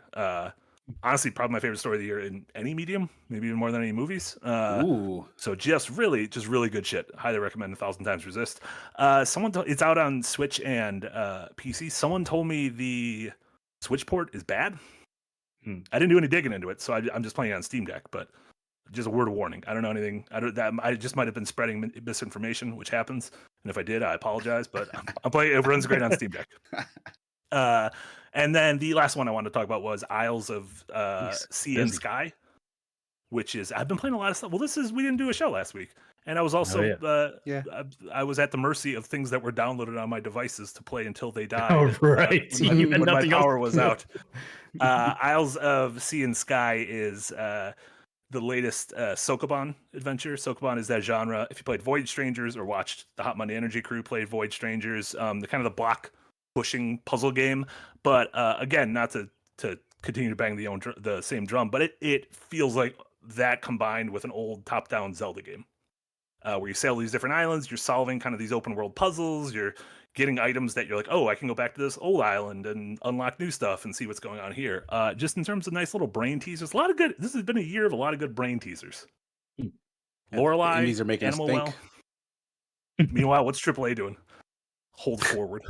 Suicide Squad. Hold forward. Look at these big numbers. Look at these big numbers. You're so excited. Shameful. But yeah, just a lot of good indies coming out, and they won't stop. Someone please stop them. Someone stop the indies. No, never stop. Never stop. Have you guys been playing anything else, Casey? No, nothing I can think of. You know what? Probably, but nothing I can think of right now. I was watching Baby Reindeer on Netflix. How far did you get in that? I finished it. Okay, because I got to the big twist and then I had to take a break. Yeah. Episode 5. Yes. Yeah, I needed a break after that too. Baby. So if you haven't heard of Baby Reindeer, it's like one of the best shows of the year right now. It's on Netflix. Essentially, it's about this guy that serves a woman tea at a bar, and then she starts stalking him. And I really don't want to say more than that because it'll spoil. Serves her tea at a bar? Yep. Serves her tea at a bar. He does a nice thing, and then she starts stalking him. And she goes to a bar and wants tea? If I recall, she didn't want anything, right? Like she came in here and said that she didn't have any money for anything, and so he just gave her like a free tea, and then but it's a super it's based on a real story, and it just explores a lot of different subjects from a perspective that we don't often hear about, especially from a man's point of view. The actor in the show is the one who it happened to, apparently. Oh, that makes that. Yeah, that's the real life man. Well, fuck. That's a real life baby reindeer. I just made that much more. I need a break from this podcast now. Yeah, that was one of the that Didn't felt read like much not about it. quite levels of like Squid Game or what was the cat thing? Cat thing. Yeah, the whole cat zoo. What was Cats? that? Oh, the pandemic cat zoo. What was the fucking reality show? The cat zoo. What are you watching? Tiger What are King. you talking Tiger about? King. Oh, Tiger King. Come The on, ca- get the fuck out the of here. cat zoo. I wasn't trying to what a trick you guys. I just terrible couldn't remember what it was called. What was it? It was about a cat zoo. Big cats. This is different. Big cats. It also sounded like I kept saying katsu, like a Japanese like a chicken pork cutlet. cutlet. Katsu. Yeah, it was a big hit though. Yeah, so I mean, it's a really, really powerful show. Now knowing that that's the actual guy makes it. And I kind of want to watch it again now, knowing that. But just be prepared if you do choose to watch it to be in the right mental headspace. It's a fucking tough show to watch. I'll say It's that heavy. much. It's really heavy. yeah. Challenge accepted. I mean, still, it's also got like a real dark sense of humor as well. It does. Yeah. Like I wasn't fully sold on it. Like I was very interested in what was going on, but like it does like that kind of big episode in the middle, which isn't very funny. Yeah. And then it's like, oh shit, this is an entirely different show than I thought it was. Oh, And so I did take a really? break. Oh, So, you didn't see that coming? no. Oh man. I don't think anyone would have guessed where that went. And like I have to commend them because I usually am not the biggest fan of like this context was missing from everything before because like it leads you down a certain path intentionally. But like because of what that was for the character, it made sense that it only came up when it did. Yeah. And like it's like that's like a brain unfolding type of thing because now you're looking at everything before that, like, oh shit. Like, Yeah. oh shit, now No, it's there's making actually sense. there was an episode. I think you're coming up on it because there's only 8 episodes, I believe. Yeah, like first time in a long time that a show's like just made me cry hard for a specific moment that happened, and like it's something that I can't even relate to, and I can't say what it is because it would spoil some stuff, but like I guess like sexual identity comes into play in a lot of it, and I can't relate to it as a straight guy. I guess I kind of giving away some of it, but just like really opened up eyes. Like one of those moments is like, oh man, I get it now. Like I get a lot of this. I don't know. If you when you go and finish it, like we'll be able to talk about it in more depth, and I'm sure people I'll get back watching to or it. listening to the We're show. gonna bookmark a few weeks from now. Spoiler Yeah. casts for Hades or for Hellblade 2 and for Baby Reindeer. Yeah. Combine them both. Yeah, it's definitely a show worth talking about. And like, Yeah. I need to. Hellblade. I want to read more people's opinions on it, especially people that can identify more with it. Because man, it's just like shit. But yeah, I've been watching that. I watched that. I did watch 3 Body Problem finally. I really liked it up until after episode 5, and then the pace kind of just fell apart. I don't. Have you either of you watched it? I've not started it yet. No. Yeah. So I watched the Chinese version as well. Yeah, the first 5 episodes is like really good mystery thriller stuff, and then once the mystery kind of is over, the pace I felt like the pacing of the show just completely dove off a cliff, and then like we're heading, thankfully you're getting a season 2. You never know with Netflix these days, but it just kind of felt like the climax of the show should have been that final episode, and then head into season 2. Yeah, it's so this is the show that Netflix signed the big old deal with Benioff and Weiss, the Game of Thrones guys. So this is their show based on a trilogy of books that are like crazy bestsellers in China, and so sort of adapting that for the American audience. And you said it was a Chinese show as well that you watched? They've made it. There was a Chinese movie and a Chinese series. Yeah. So this is like the 3rd time it's been adapted, but it's like being adapted for the West. But the problem is, like Nick said, where it starts off pretty manageable for the kind of mystery that it's unfolding, and then it just is quickly becoming like, oh, this is real big, heavy sci-fi. Like this like the books apparently become like century spanning sci-fi. And so it's like, ooh, this is like getting this is kind of getting there. Like it starts off like an intimate character drama, then almost turns into like Foundation or something like that. That's exactly what I was about to say. It reminded me so yeah. much of Foundation, and like once the mystery of Foundation is kind of lifted, it kind of veers off a little bit. Yeah. But I think season 2, I don't. Maybe they just learned their lesson from Game of Thrones of like stretching out a story far too long. But I mean, they went into the second book with this, though, is the thing of like a trilogy of books. It's not like they're like dragging their feet or something. It just seems like a big old messy story to adapt. That's more what I meant is like, the Game of Thrones, they ran out of material as they wanted to do more seasons. Yeah. With this, it kind of feels like, we have a lot of material, but let's condense it almost too quickly. Sure. Yeah. But I still had a really good time with it. So more. Yeah, and I definitely want to watch season 2 and 3 that they already announced. So, but cool. Been watching anything else, Casey? Last thing I started, which I don't know why they haven't marketed it at all. Season 2 of The Outer Range. Hell yeah, Voids. Started that first episode last night, and I got twisted real quick. I need to rewatch season 1 because I do not remember anything other than the Voids, other than Josh Brolin deal with a bunch of fucking backyard Voids. They do a pretty good recap for season 1 or at the start. But good first episode if you like. They dropped it all at once, right? Yeah, I guess they did. They haven't said a word about it. Who needs to create buzz around your shows? Although I guess the Fallout dropped all at once, and it had plenty buzz. It had plenty buzz, right? around They marketed the shit out of that. Yeah, but again, should have done weekly. But maybe I'm just old. I'm just an old crank.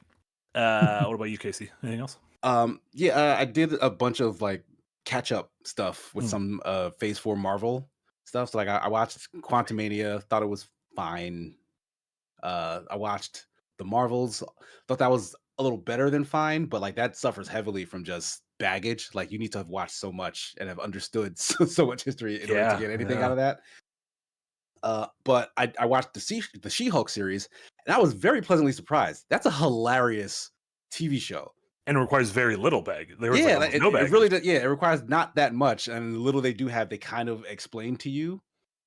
But that is great. I just the concept of not just like superheroes, but like even villains having to deal with like just the ramifications of the American legal system is very funny. Like they set up very funny scenarios for like the day-by-day episodes.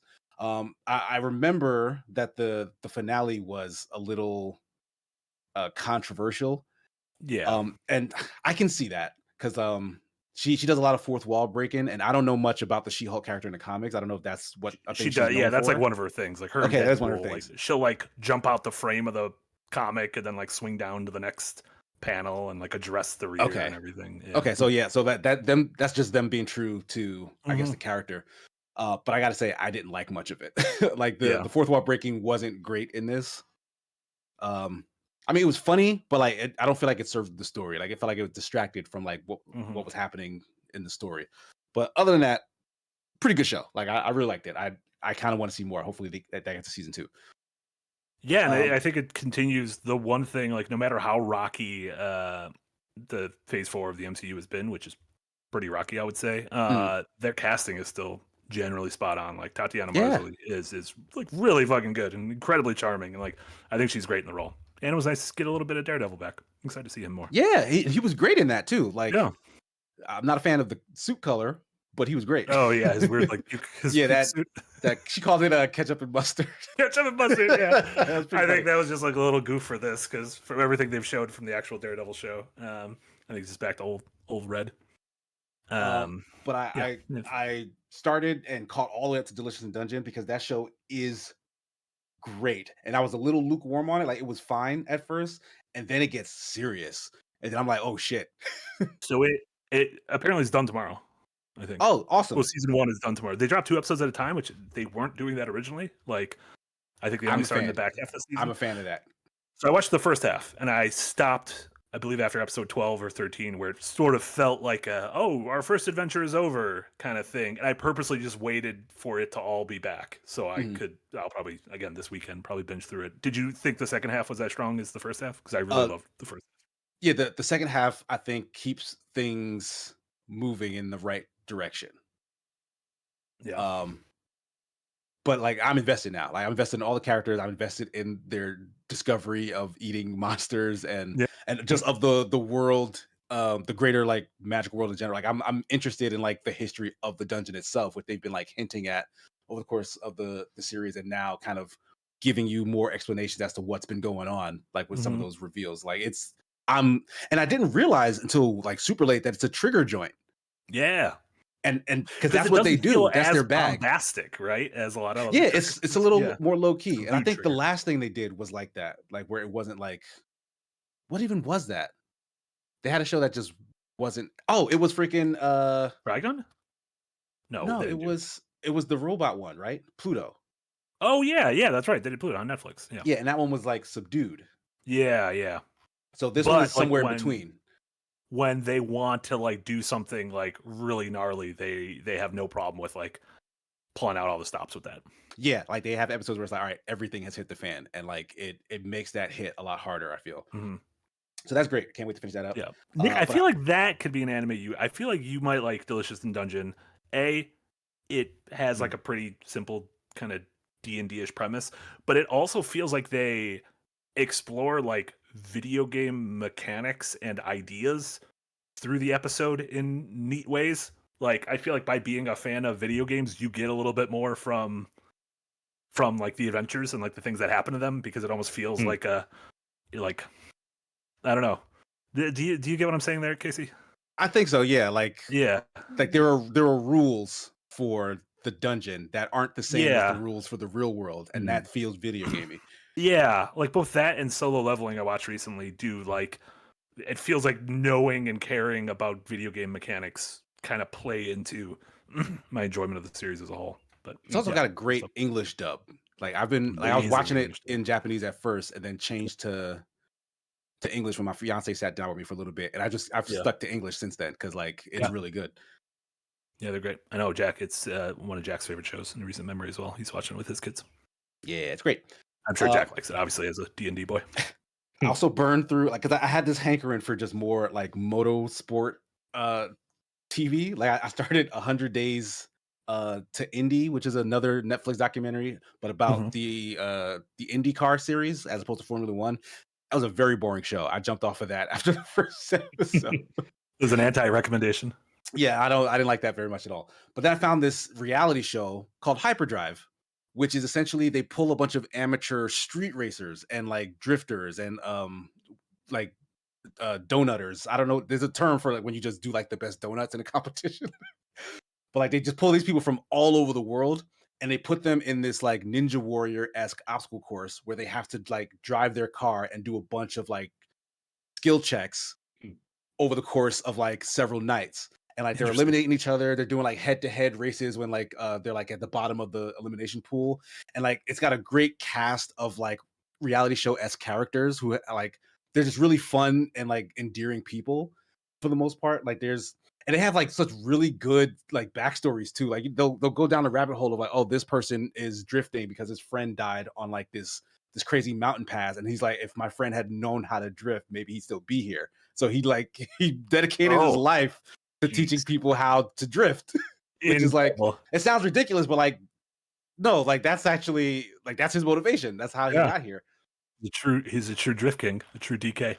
Like there's like a kid who's like this prodigy, and his dad used to be a racer. So like you feel the tension where it's like the dad wants his kid to be the greatest, and the kid wants to be the greatest, but he's having to please his dad. So it's like, does he really want this? And like it have all those sort of elements, but then like the races themselves are super exciting. Like crazy shit happens between the rounds, like as if it was scripted. This was something that I really liked about Drive to Survive, the Formula One show, is that the regular real life season, like stuff would happen that made it feel like someone wrote this because this is perfect the way this is played out. Like the drama is palpable, and like that reality show, maybe they manufactured it, maybe not, but like it has really good beats for like all the competition from the beginning all the way out to the end. So like I had a really good time actually watching that. It was a really fun reality show. And that was called Hyperdrive. Hyperdrive, yeah, it's bad name. Where is it? Where is it on? Like that's Netflix, that's on it's real Netflix bad too. name. Yeah, Yeah. It's a terrible Real- name, but it's a I'll great jump reality in. show. Yeah. The problem, I feel like Outer Range also has a bad name because I keep thinking of there was a Kevin Costner Western like 20 years ago called Open Range. And I'll be like, I kept searching Open Range and I'm like, no, this was not a Disney Kevin movie. Costner Western from 20 years ago. This was a different show. Why can I not find this? I should have called it the Outer Void. I'm just saying that was the show that really that was my void, my void awakening. That sounds like the shittiest anime thing. So he's having his void awakening. That's where the meme came from, audience. The Outer Range, because when Marty goes bad, he goes in the void hole. Fucking put me in the void. That's not like a prison. You think that's a punishment? Yeah, Marty loves it there. Did you not? Have you not watched this show? When they go into the void hole, they get run over by bison. I could handle that. I can handle a bunch of bison. Did you just spoil what's in the void hole? No. What's in the void hole? Marty's in there. Just chilling with the end. My worry about bison would be their dander. I'm not worried about getting trampled by the bison. I'm mostly worried about like their dander affecting. Are you allergic to bison? I probably am allergic to everything, dude. Oh my gosh, it is crazy how much I'm allergic to. There's a dog at the bar the other night. I was allergic to him. He wasn't even sitting that close to me. I'm just saying. If you bring your dog to the bar, make sure they're hypoallergenic. I have a perfect bar for you called Bar K. Was that like a bar joke? Dog bar? Well, it's literally, it's a dog bar. It's called Bar K. I would die. Can't go there. Gotta go to non-dog bars. Cruella de Vil's bar. It's the only bar I want to go to. No, she's gonna have hella dog fur in there, so you're still fucked. True. Isn't it insane that a few years ago they made that Emma Stone Cruella de Vil movie where it was trying to be like, no, she's actually like an anti-hero. And I'm like, she kills 100 dogs. She's crazy. She literally skins dogs. She's awful. Was that movie trying to redeem her, or was she just the main character? It was trying to she was still redeem bad, her, right? It was a prequel. She wasn't bad yet. Oh, okay. She wasn't bad. So she was like mischievous, almost like a Harlequin. And then she has her downfall. Skinning helpless she dog. goes to a bar and there's too many dogs there. She's like, I'm gonna wear these fuckers. That's what I'm gonna do. Shout out to Emma Stone, friend of the show. I feel like most kids growing up watching that movie didn't realize how fucking dark it actually was. All those Disney movies, I think we got it, like Dumbo. And a lot of Disney Lion movies King. are dark. A lot of Disney movies like killing people. Yeah. The ending of Tarzan is dramatic. We should have seen what was coming. Kids gotta embrace the darkness. Yeah, no wonder we're all so fucked up. Nihilistic thing to say. Disney did this so they could sell us Marvel later. It was all planned. It's working. It's absolutely working. I feel like as we're wrapping up for the evening, going back, Quintuple A, you had a $2 dono a long time ago, right before we started talking about all this stuff, and you just said, "Okay, Eric." Casey had rain on him for like the entire podcast. Oh, it was. Oh, I heard a little bit of thunderstorms. There I wish I would have read that earlier. I want the podcast to just have white noise where it's kind of like a light thunderstorm in the background. That sounds nice.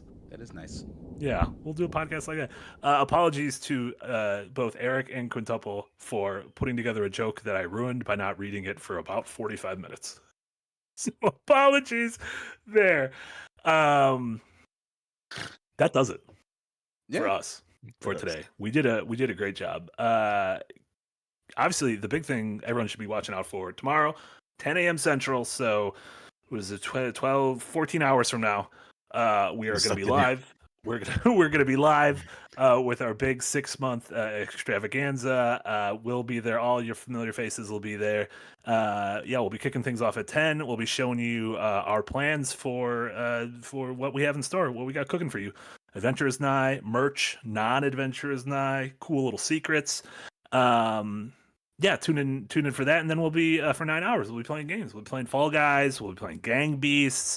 Our next Dokapon adventure is going to be starting at 1 p.m. Central, so all 4 of us Doka Bros will be back for that. That'll be a ton of fun. So there's going to be a bunch of prizes. Eric will be dropping games. We got secret prizes. I don't know if we've talked about secret prizes yet. Eric will be tossing game codes out like they're candy all day, and then we'll be raffling off individually, not all together in one package, a PS5, an Xbox Series X, and a Nintendo Switch. There you go. Can I win one? So, All of you PC heathens can learn how to play video games on a true console. Yeah. Sorry, I called you all PC heathens. But apart from that, KC, what do you have going on? What should folks check out in your neck of the woods? Pretty soon, I should have a Jess Hoops written and narrated bite-sized out that I'm producing. I don't know, by the end of this week, maybe. I don't have any other video projects I can think of. Nothing that's forward-facing, at least. But I'll be back streaming with my fiance this Friday. Not sure what we'll be streaming yet, but I'll try to keep it short because immediately after that, like I'm leaving to go get my son from the airport, and so he'll be joining us for all of our wedding streams and probably some other like weekend streams as well, like for the whole summer. Like it'll be Starboy summer, so looking forward to that.